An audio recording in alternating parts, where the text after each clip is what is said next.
एगो फौजी के पत्नी के आंख में आंसू शोभा ना देला। जाना तानी, लेकिन का करी? बीवी के दिलाना, सब कुछ जानला के बाद भी जुदाई के वियोग सहे खातिर तैयार नहीं के। जज्बात के जंजीर में एगो फौजी के पांव मत जकड़ा। फौजी एगो परिवार के ना, पूरा देश के होला।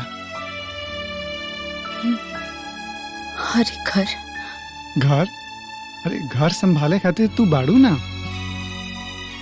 आज से ही परिवार, अब परिवार के सब जिम्मेदारी सब तहार।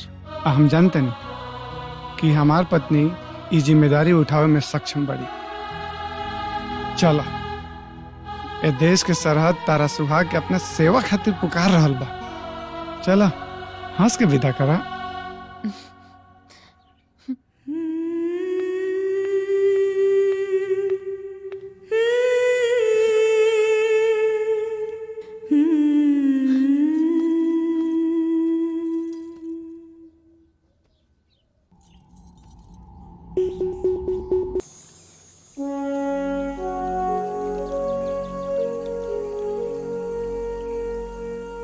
फिर क्या हुआ सर?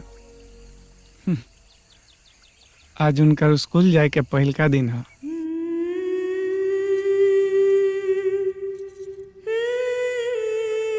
ई पढ़ावे तो जा सकेली, इनका सर से पल्लू सरके के ना चाहिए।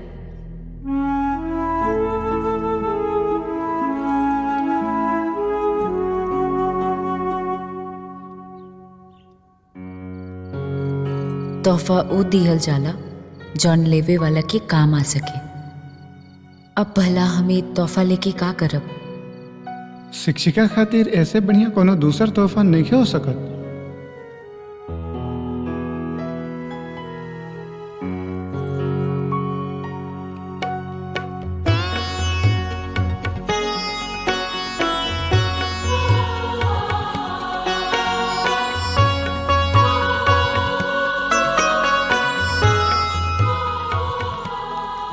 दुल्हन हाय दही खा, माता रानी सब शुभ करस। खुश रहा। खुश रहा। बहुरिया जब दहलीज से बाहर कदम रखेली ना, तो अपना साथे अपना परिवार के मान मर्यादा भी लेके जाली। ये बात के हमेशा याद रखिए बहुरिया। चली भाभी, देर हो रहल बा। जा।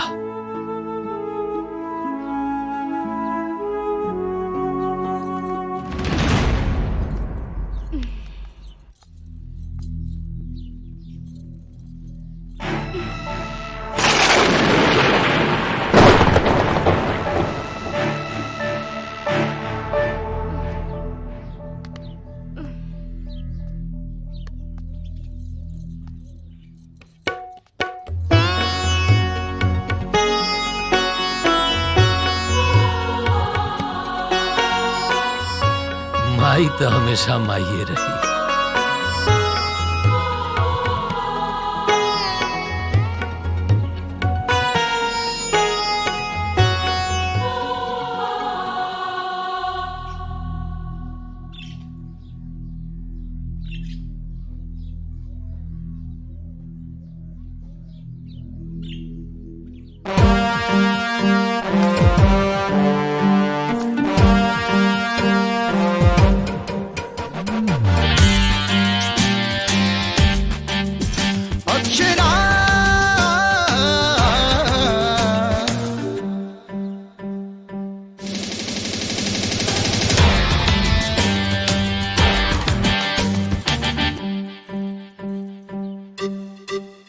अक्षरा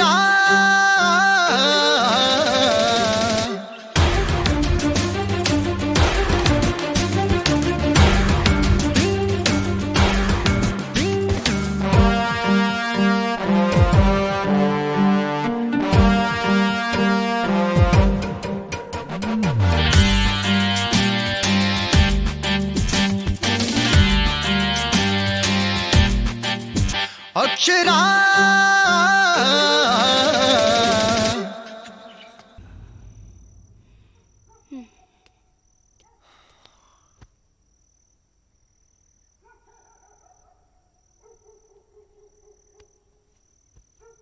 मई, हे मई,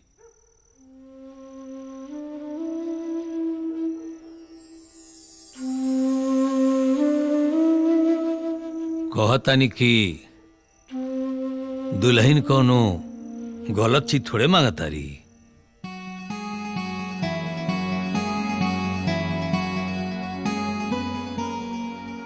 अरे पढ़ावे के चाहतारी लइकन के। अब तोरा तो मालूमे बा ए धरती पर विद्यादान महादान कहाला। दान करे के आज्ञा दे देना। अब देखी ना अम्मा जी, हमनी के भर नवरात्रे बिटियन के देवी स्वरूप मान के ओहनी के कन्या पूजन करे नहीं जा। अब बाद में उहे बिटियन के चूल्हा चौका के नाम पे 4 दीवारे में बांध देवे नहीं जा।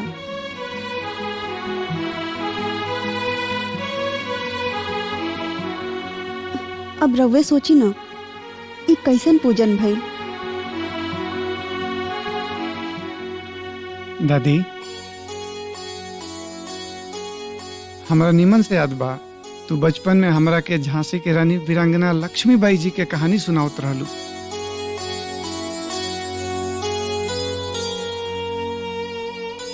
खूब लड़ी मर्दानी वो तो झांसी वाली रानी थी। तनिक सोचा, जौना झांसी के रानी के तू कहानी सुनावत रहलू उनका के भी कोनो 4 दीवारी में बंद कर दिल गई रही तो आज उनकर नाम ले वाला केहू रही थे दुनिया में।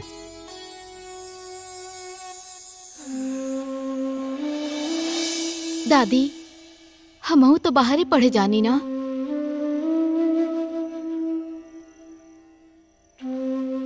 आज तक तू हमके कब्बो ना रुकलू, फिर आज ही घर की बेटी और पतों में इतना अंतर काहे?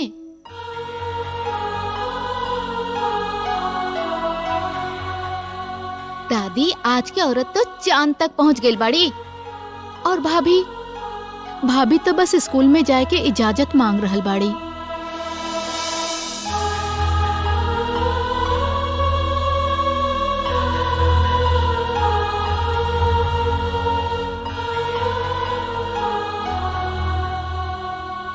ठीक बा।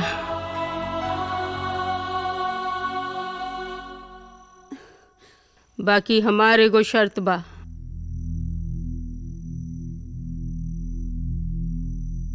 ई पढ़ावे तो जा सकेली, बाकी याद रहे इनका सर से पल्लू सरके के ना चाहिए।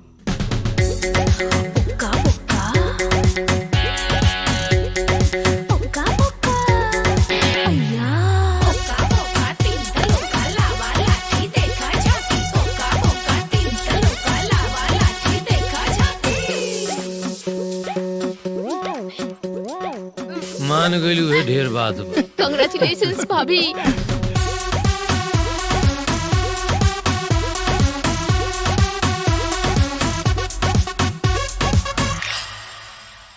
नया नया ब्याह हुआ है, बीबी से सेवा सत्कार करवाना चाहिए। कहाँ इनको नौकरी करवाने के फेरा में पड़े हुए हैं। हम नौकरी नहीं, शिक्षा के माध्यम से समाज की सेवा करना चाहते हैं।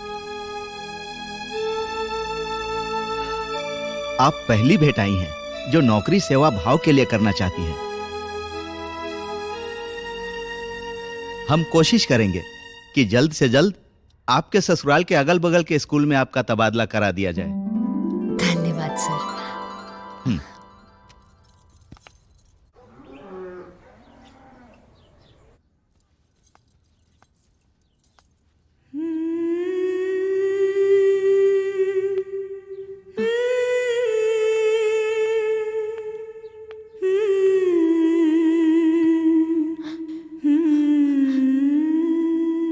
एगो फौजी के पत्नी के आंख में आंसू शोभा ना देला। जानता नहीं, लेकिन का करी, बीवी के दिलाना सब कुछ जानला के बाद भी जुदाई के वियोग सहे खातिर तैयार नहीं के। जज्बात के जंजीर में एगो फौजी के पाँव मत जकड़ा। फौजी एगो परिवार के ना पूरा देश के होला। अरे घर घर, अरे घर संभाले खातिर तू बाड़ू ना। आज से ही परिवार, अब परिवार के सब जिम्मेदारी सब तहार। हम जानते नहीं कि हमार पत्नी ई जिम्मेदारी उठावे में सक्षम बड़ी। चलो, ए देश के सरहद तारा सुहाग के अपने सेवा खातिर पुकार रहल बा। चलो हंस के विदा करा।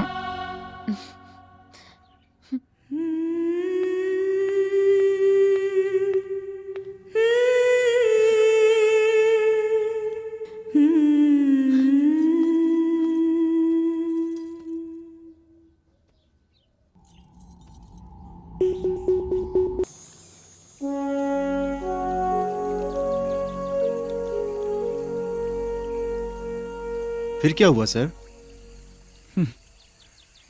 आज उनका स्कूल जाए के पहल का दिन है।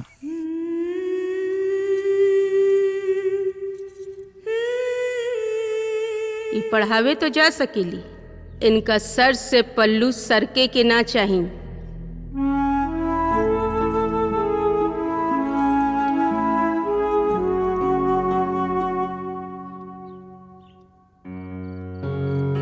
तोहफा ऊ दिहल जाला जौन लेवे वाला के काम आ सके। अब भला हमें तोहफा लेके का करब? शिक्षिका खातिर ऐसे बढ़िया कोनो दूसर तोहफा नहीं हो सकत।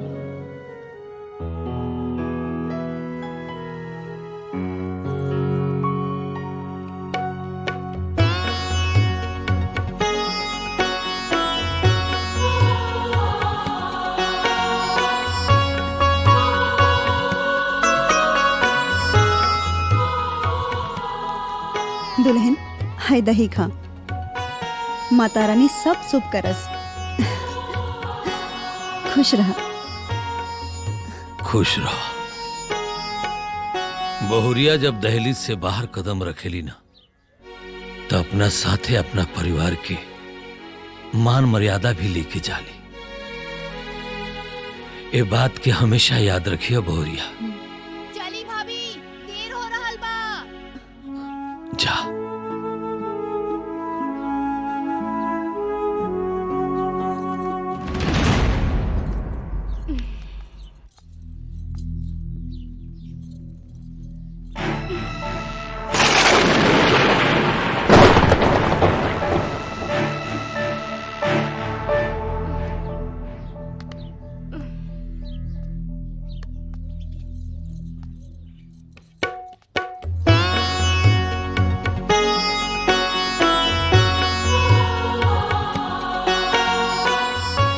माई तो हमेशा माई रही।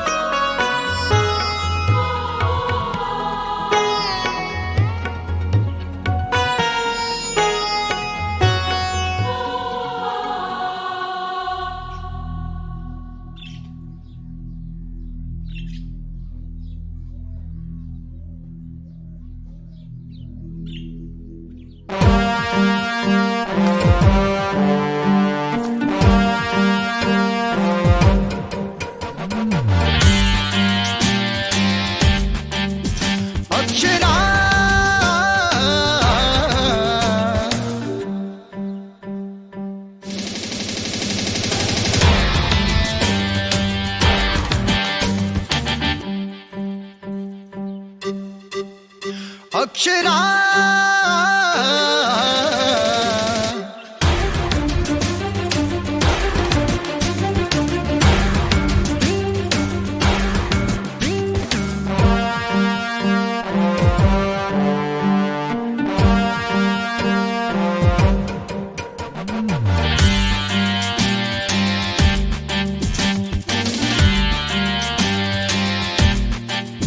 अक्षरा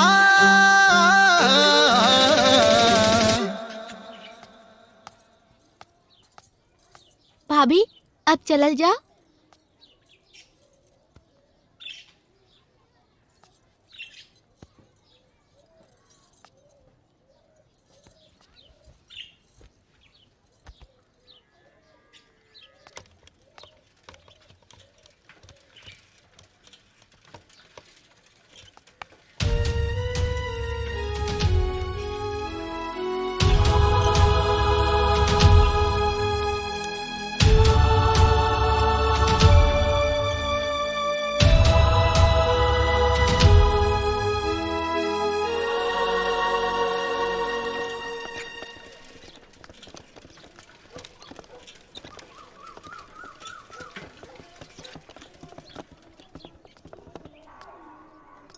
का भल भैया? ई धनराज के पतोहिया हिया ना? हाँ दशरथ भैया, स्कूल के मास्टराइन है, लइकन के पढ़ावे जाता रहे। कान्हे पर बेग टांग के आ सीना उतान करके चले वाली तो बहुत मास्टरनी देखले बानी, लेकिन ऐसन सलीका के संस्कारी मास्टरनी पहले बेर देखत बानी। सही कहता रहा भैया। का किस्मत बा धनराज भैया के, जैसन संस्कारी उनकर बिटिया ही घर में वैसने संस्कारी बहू भी मिल गई। भगवान करे ए परिवार के केहू के नजर ना लगे।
जी भाई जी।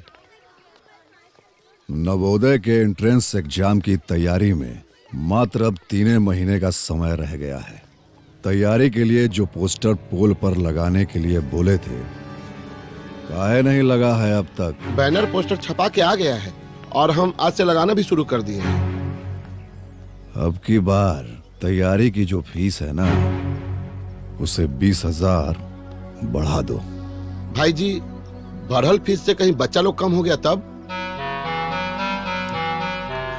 आजकल के जमाना में स्वास्थ्य और शिक्षा ऐसा सेक्टर है जहां लोग अपनी औकात से ज्यादा खर्च करने को तैयार हैं।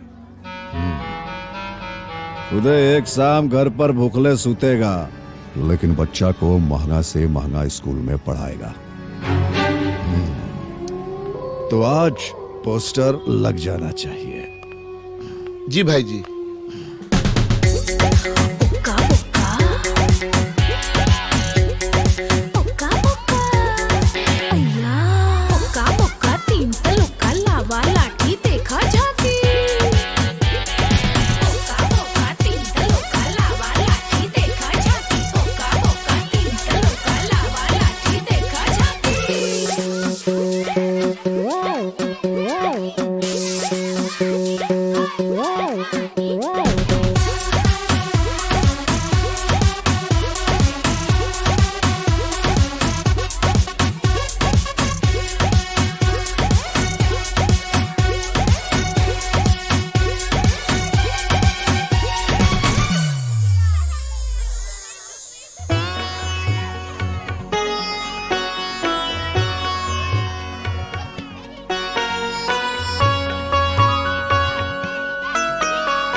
ऑफिस के रास्ता केने बा? एने बा। आई आपके लिए चली, चलिए आई।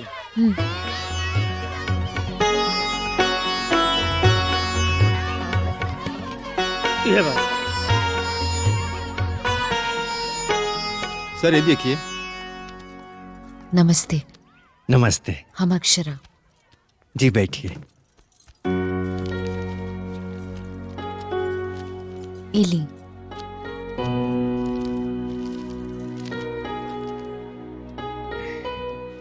चलिए, देर से ही सही, कम से कम सरकार केहू के तो यहाँ भेजा।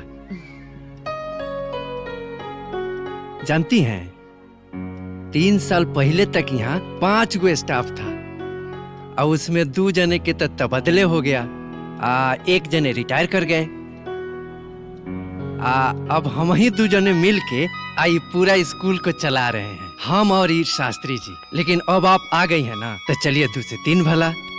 ए शास्त्री जी, रजिस्टर दीजिए मैडम को। ये देखें।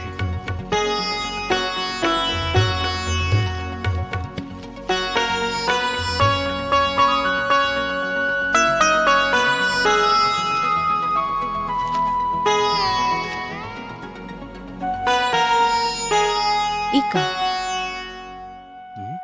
रजिस्टर में तो 100 से ऊपर नाम है। अब बाहर जब देखे तो खाली 50 को बच्चा है। अरे वो मिड डे मील खाने वाले लड़कों का नाम है, लेकिन यहाँ जो पढ़ने वाले लड़के हैं ना, वो कुल उतना ही मिला जुला के हैं जितना बाहरी लौका है। इका है?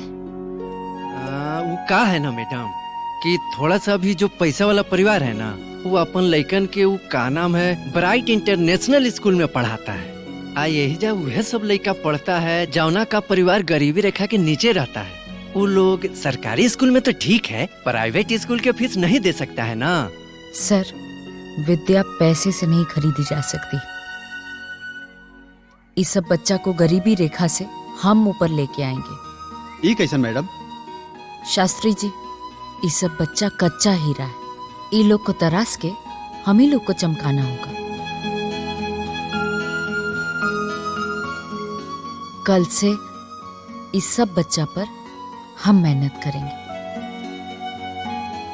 5वां क्लास तक हम सारा विषय पढ़ा देंगे, बाकी के नीचे क्लास को आप लोग पढ़ा लीजिएगा, ठीक है?